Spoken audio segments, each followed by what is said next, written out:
has been ongoing really over the last couple of years once it became clear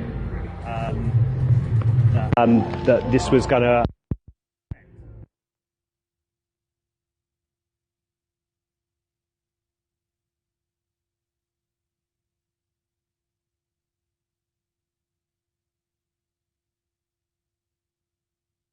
BDO and GT haven't really got any gaining traction in terms of FTSE 350 audits at the moment, and those firms would argue that they're not necessarily interested in winning dozens and dozens of those audits.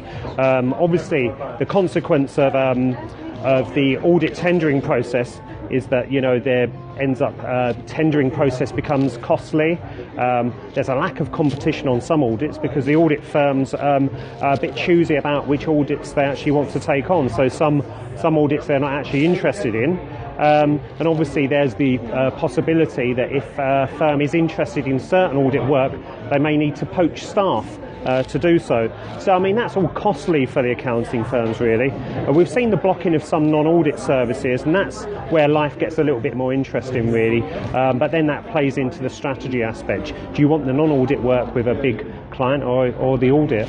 And obviously BDO and GT have managed to, because the big four are so intransigent as far as holding those the actual audit work, BDO and GT have managed to pick up quite a lot of non-audit work along the way.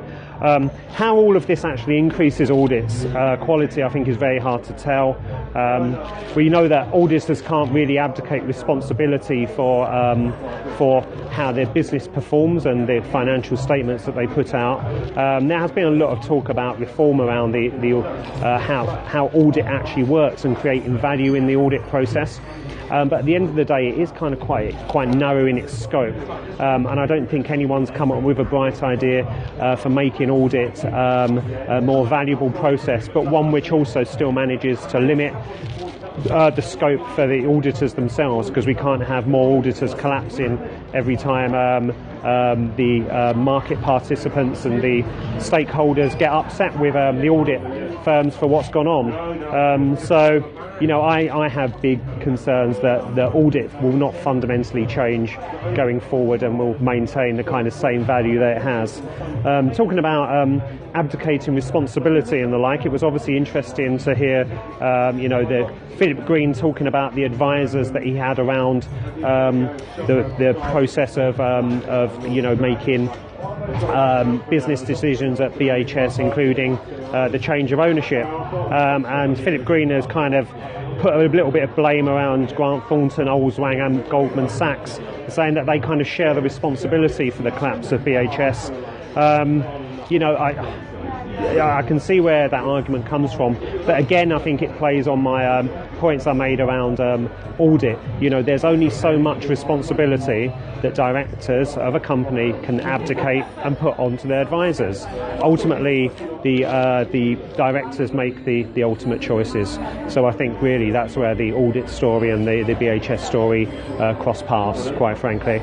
And I think that's me done. I need to get back to my pint of Camden Hells. My trusty cameraman Fraser, have I had any questions I need to broach? No, but I accidentally switched the camera to my face, so for a split second you saw me, so hello. But other than that, yes. All good. So that grisly face that you were that you had to put up with was trusty cameraman, well not so trusty cameraman Fraser there. So apologies for that technical hitch, but of course that's all the fun of Periscope. Some of you may well have seen Stan Collymore doing his Periscope around France in recent days. Obviously we're not quite at that level, but it's all part of the fun and games of Periscope. It is live. We hope you've enjoyed the show, and we will see you next Friday for another Friday afternoon live. See you on the other side.